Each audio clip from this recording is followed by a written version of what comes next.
Hey VC, this is Harvey and welcome to Spinning the Black Circle.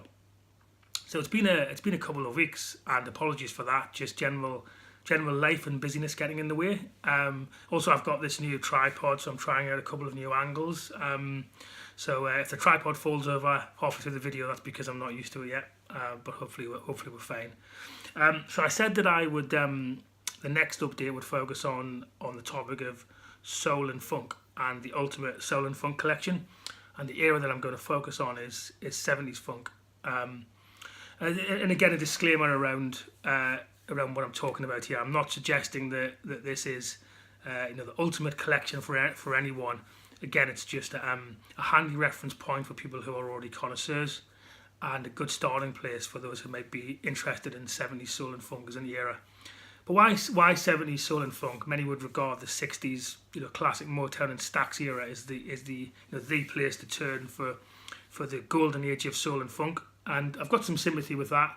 I think there was a maturity and a freedom to how Black American soul acts were able to write and record during the 70s that wasn't the case in the 60s.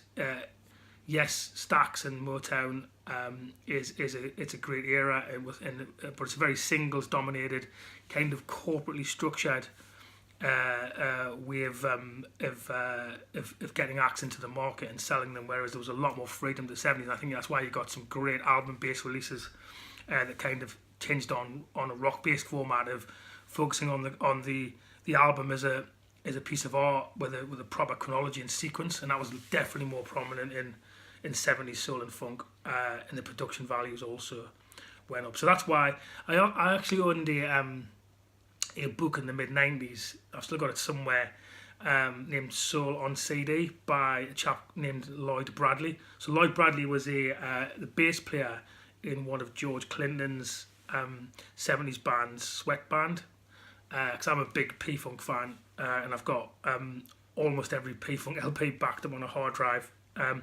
But that book really opened my eyes to the quality of 70s album-based soul and funk. So I really delved into that era. So that's what I'm going to cover. It's why this era is a particular passion of mine. So without further ado, what's first on the list then? So no solo funk collection of any era would be complete without this chap. This is James Brown, and this is his 1972 soundtrack LP, Black Caesar.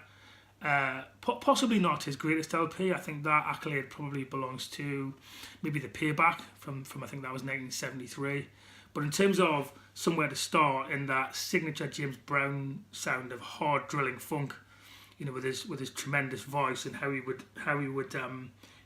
would master those bands in the studio, this is an excellent place to start. So Black Caesar by James Brown, I think belongs in your ultimate soul and funk collection box, or where to start. Then a British band, actually, the most American British band I've ever heard, and it's Average Weight Band, and this is their debut LP, AWB, or simply Average Weight Band. It's the one that includes Pick Up the Pieces, their signature instrumental tune. These guys are from Glasgow in the UK, but as I say, they sound indistinguishably like a 70s US stateside band, and they definitely broke through and enjoyed worldwide success throughout the 70s. Headed by a chap named Al Gorey, who's still active, I believe. He did some work with Daryl Hall out of Hall & Oates. But this again, probably not their best LP, but a great place to start. I think the best Average Weight Band LP I've heard is an album called Soul Searching from later that decade. I think it was 1976. I don't own that on vinyl, but I'll shortly get hold of it and probably do an update review of it, because that is to me the signature AWB album. But this great place to start includes Pick Up the Pieces, and it's a great 70s funk LP. What's next? So back to stateside, back to the US, and this band, the Jimmy Castor Bunch. So this is from 1972, and this is their album, It's Just Begun. Sorry about the glare, it's still in shrink wrap, actually, from the 70s. So this is this is a quintessential funk LP for me. I don't know how successful it was. There's the big track on it was the title track. It's just begun. But in terms of how to wield this raging horn section, you know, amazing soul vocals, and it sounds like a massive mammoth production, great songwriting. This is kind of up there with the very best Jimmy Castor bunch, just begun. Interesting on vinyl, it's on RCA Records, and it's on they use something called Dynaflex, which they promote inside the sleeve as this kind of super thin vinyl. And I don't know if this was a cost saving initiative, but it sounds great. You know, compared to I did an earlier video about whether 180 gram vinyl is sounds better than other vinyl. But this must be something like 120 grams at most, super thin, almost a flexi disc actually, and it sounds tremendous. But anyway, Jimmy Castor Bunch Has Just Begun is probably one of the best or quintessential 70s soul LPs, funk LPs that I've heard. So for that reason, it makes the list. As does the next one, BT Express and Do It Till You're Satisfied. I think from either 1971 or 1972. This was definitely their signature tune, signature album, and the signature tune that they recorded was the title track. Again, that kind of horn-driven, driving funk, quite rock-tinged as well, with BT Express instrumentals on here too. So they were a tremendous 70s funk soul outfit on Pi Records. That's readily available. You shouldn't be paying more than, say, $10, £78 for a VG plus copy of that, worth hunting down on Discogs or in record shops or fairs. The next band, some would call disco, but I would say they are front and centre a 70s funk band, and that is Chic. And for me, their greatest two albums belong in your soul box.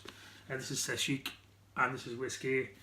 So what's so good about Chic, given that they are often pigeonholed as a disco band? So you had Bernard Edwards as the bass player and de facto leader, Nile Rodgers on guitar at his peak, and probably one of the greatest drummers, or maybe even the greatest drummer in modern soul music, in Tony Thompson.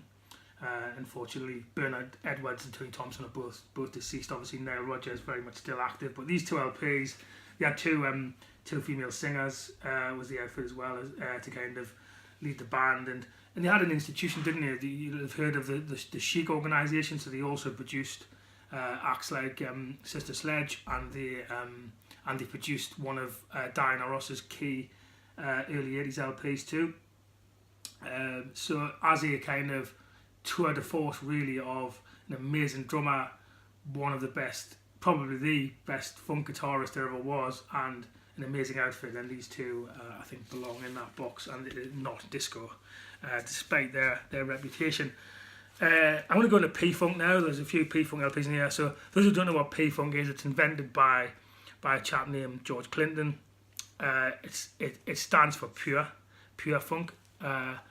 Or some would say it stands for Parliament, because so George Clinton was a really oddball, or is a really oddball character. He's kind of I would describe him as the Frank Zappa of soul, because he was prolific, especially during the 70s. He had two main outfits, Funkadelic and Parliament, but then something like 50 to 60 P-Funk releases. So it's all about funk and soul, freedom and eclecticism. That's what P-Funk is. It's doing what you want. But underpinning that is almost always multi-part harmonies, often a full-on horn section, definitely amazing bass players, guitarists, and keyboard players. And the first P-Funk album that's in the box is by the bass player who was in Parliament and Funkadelic, and kind of a sidekick to George Clinton. This is Bootsy Collins' Ultra Wave. I think from the when was Ultra Wave released? I think the late 70s, or could have even been 1980. But this is, Bootsy Collins is even more off the wall than George Clinton. It's kind of, almost comical eclecticism. But the musicianship on this is absolutely astonishing. The production. They'd often use a keyboard player on many of the P-Funk releases named Bernie Worrell, and Bernie Worrell is a sensational keyboard player that plays a large part on it too. But but also Bootsy Collins is a bass player, kind of personifies that P-Funk sound. So Bootsy Collins, Ultra Wave in your ultimate collection. The next is by it's from 1972, I believe. The second LP by the Dramatics, and it's called The Dramatic Experience. So these are a US outfit, and the main chap in here is their de facto leader, Tony Hester. He used to write all of the tunes for the Dramatics, and it's I think they started out as a kind of doo-wop harmony soul band, and that definitely comes through, but it's been added in the 70s to this kind of driving funk sound, so you get this great kind of barbershop harmonies on top of this kind of really kind of powerful bass and funk guitar driven sound. So their debut LP is probably was definitely more successful in this. It's called What You See Is What You Get, but this one is kind of darker, dramatic experience, and I just love it. The cover as well is something else. So this a little bit more expensive. I think I paid about £15 for this. This is on the Stax label, so anybody who thinks that Stax disappeared in the after the 60s, there definitely were some amazing Stax LPs going into the soul era in the 70s, and this is one of them. So that's A Dramatic Experience by the Dramatics. The next are possibly two of my favourite soul LPs ever by the same band, and that band is Earth, Wind and Fire. So the two LPs that I'm going to show you are from the mid to late 70s.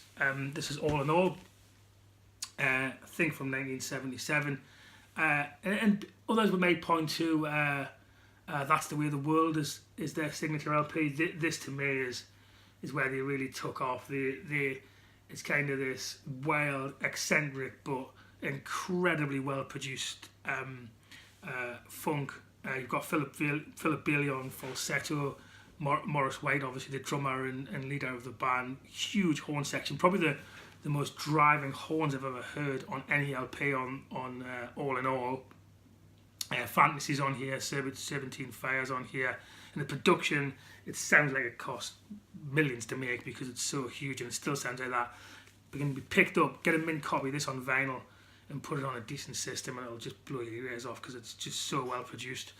As is the second, sorry, not the second LP, the follow up to All in All, which is I Am. This is the one with Boogie Wonderland on it. Bit of subtle artwork there. That's what they were about then. I mean, when these guys were on tour, this is in the 70s. They would take this huge production out with them and kind of conjuring tricks.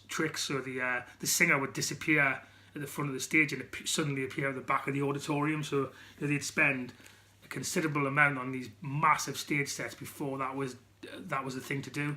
Bowie was just starting to do that, I think, in the mid 70s onwards. But these guys, from a soul and funk perspective, used to put these huge shows on.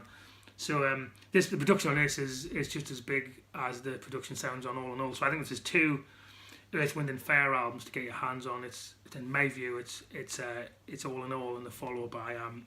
These are both just huge LPs. Put you in a good mood. You need to get your dancing shoes on to listen to this because you can't sit still. This is a bit of a change up. This is a 1972 released by, I think, one of the most talented soul artists of the 70s. It's by Roberta Flack and it's Killing Me Softly. This is great. Example of why vinyl's good to buy. That's kind of the piano that opens up on the front cover there. This is a mint copy of this that I picked up for just a few pounds on Atlantic Records. It sounds amazing. Obviously the title track, Killing Me Softly, you'll know it, but that's just one of a number of signature, essential Roberta Flack albums that came out in the 70s. She's a major talent. I think she's actually underrated and doesn't get her dues. It could be because she's a female artist too. I think, in an era where there just wasn't equal billing for female artists despite her success. So I think that Roberta Flack deserves a lot more credit than she ever got. Back to P-Funk. So these are the last two P-Funk LPs in the collection. So we're back to George Clinton's bands.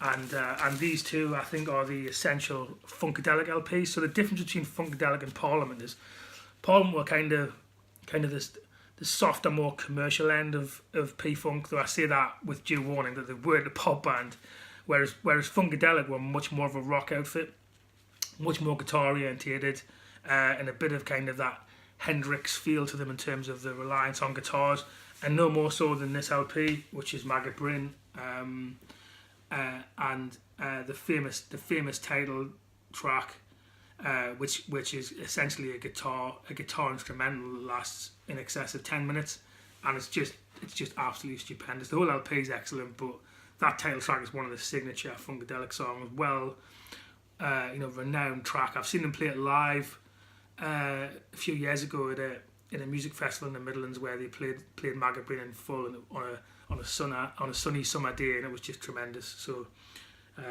essential, and probably the greatest example of funk rock guitar for me would be quintessentially would be Maggot Brain by title track from Maggot Brain by Funkadelic.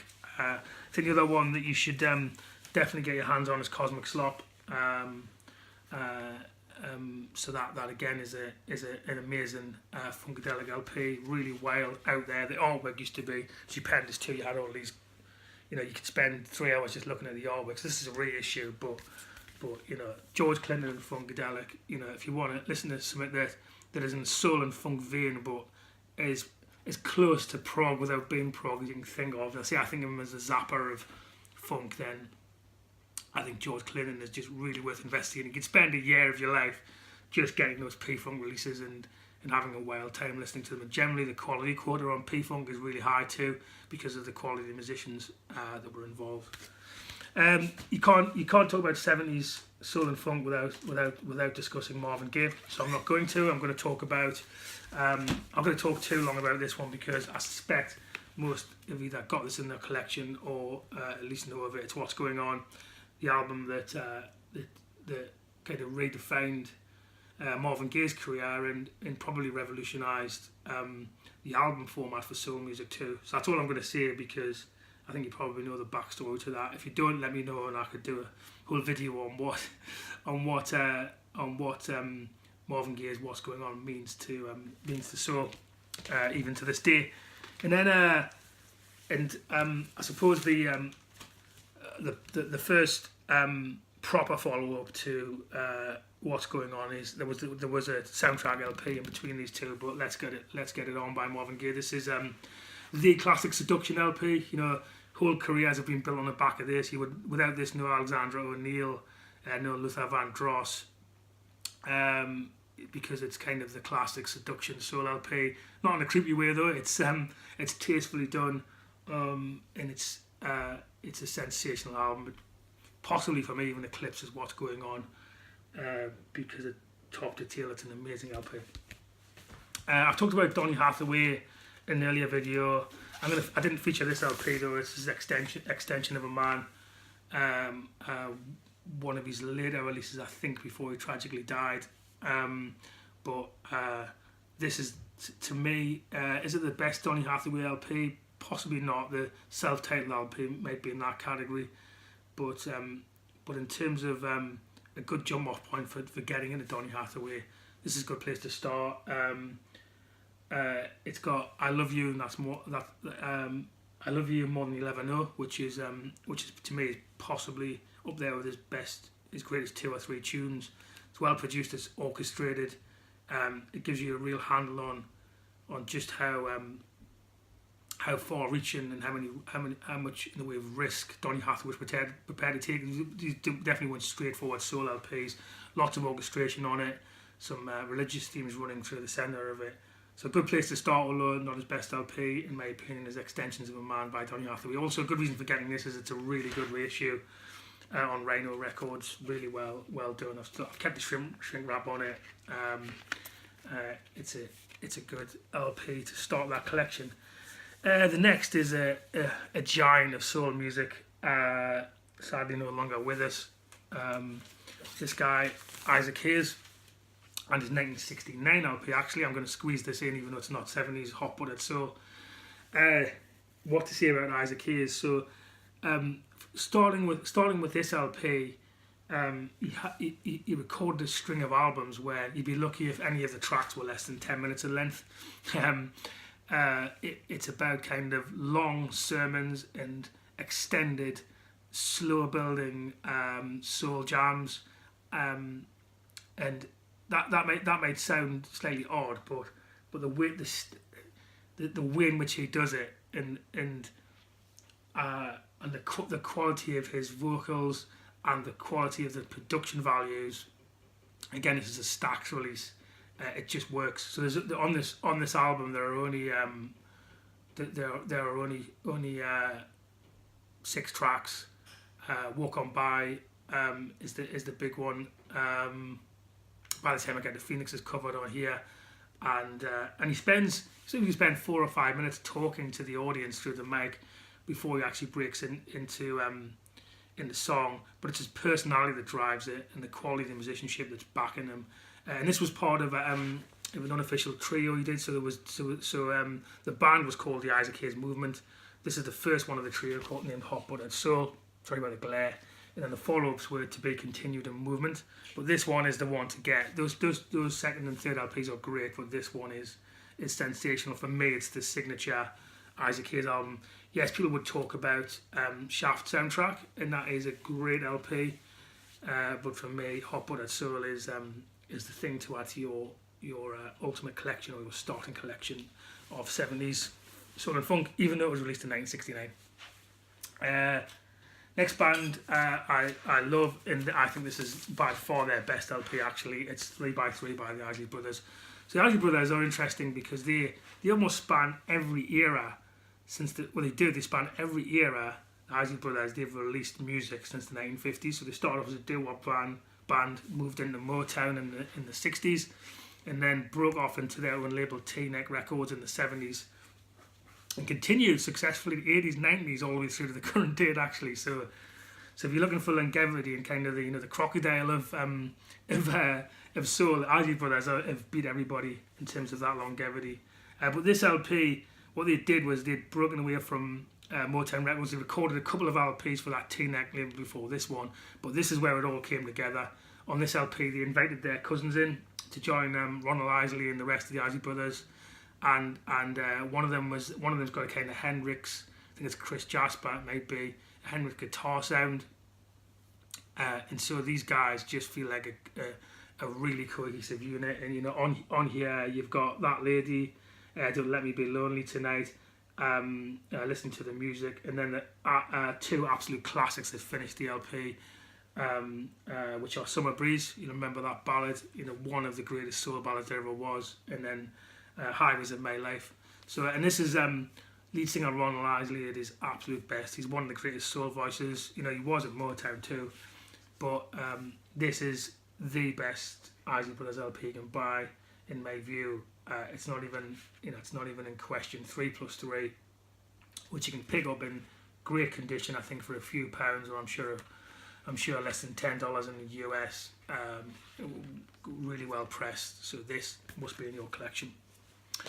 Okay, what's next? So there's no Michael Jackson in here because I would regard that as pop. What there is in here are 3 LPs by the Brothers Johnson, and the connection between Michael Jackson and Brothers Johnson is the Quincy Jones production. So the Brothers Johnson released 4 LPs with Quincy Jones, 3 of which I've got here, and it's almost like taking that blueprint of this massive sound that he employed, that Quincy Jones deployed on Michael Jackson's Off the Wall, and applying it to a much more serious, less pop orientated act, which is what Brothers Johnson are. So the only one that's missing out from this, their quartet with Quincy Jones, is Looking Out for Number 1, which hopefully I'll get my hands on shortly. But in no particular order, the first one to get your hands on is Blam. Each of these you can probably get for less than £10 in the UK in mint condition. That's the first one to get your hands on. The Quincy Jones produced quartet, Light Up the Night, which includes the mega hit Stomp, which again gets pigeonholed as a disco song, but it isn't. It's a hard driving funk song. Yes, it's a party song, but Stomp's on here. get a hold of that. And then this one's also sensational. It's the one with Strawberry Letter 23 on it, and it's called Right on Time. The production on each of these, and the musicianship and the songwriting, and that power and direction that Quincy Jones brings to this talented unit and these two brothers is amazing.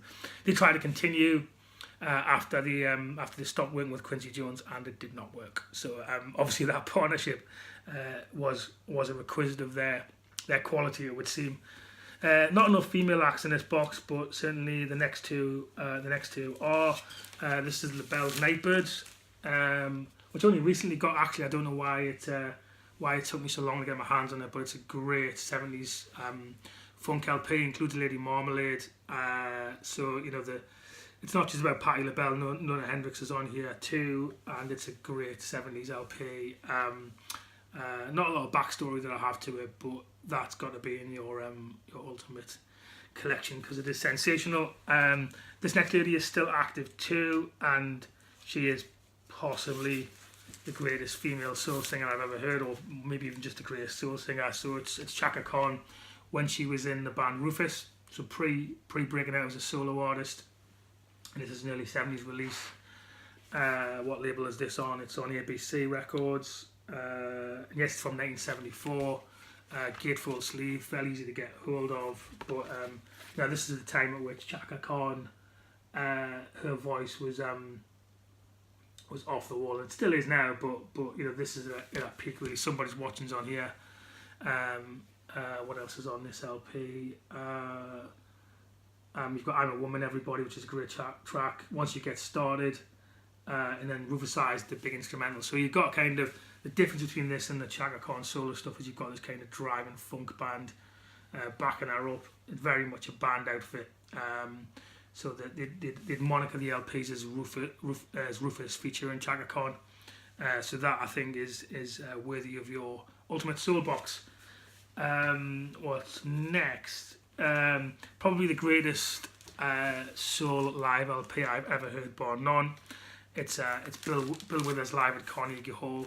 This is one of my prized possessions. It's in numbered original Master Series LP on Mo-Fi Records. Can't really see what number it is, but it's worth shelling out for the Mo-Fi version of this because you may as well be at the concert. It's that great. It's a double live LP.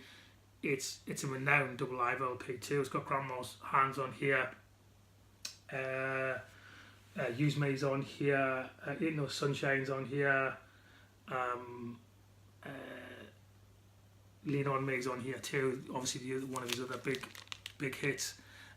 So it's, you know, if you want the closest experience to being at a Bill Withers concert or just being at a great soul concert, get a hold of this. Both in terms of when it's just him close up to the mic with an acoustic guitar, and also how he's driving the band.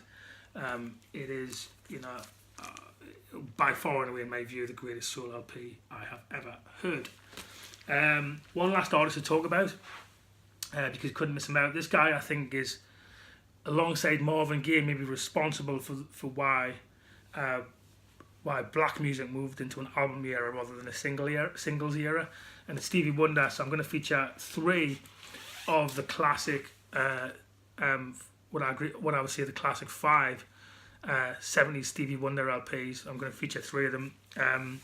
But any of the 5 could feature. But Innovisions, I think that Innovisions is possibly, if I did have a top 20 LPs, a list of top 20 albums ever, which would be impossible for me because I keep changing my mind. But when I think about those lists, and I've tried to think about it, Innovisions features more regularly than not, because top to tail, from the sequencing to the song quality to the envelope pushing to the musicianship to his vocals, it is such a complete LP. So if you've got any interest at all in soul and you don't own Innovisions, then you need to rectify that because it's unbelievable. Higher Ground's on here, Living for the City, which was a big hit.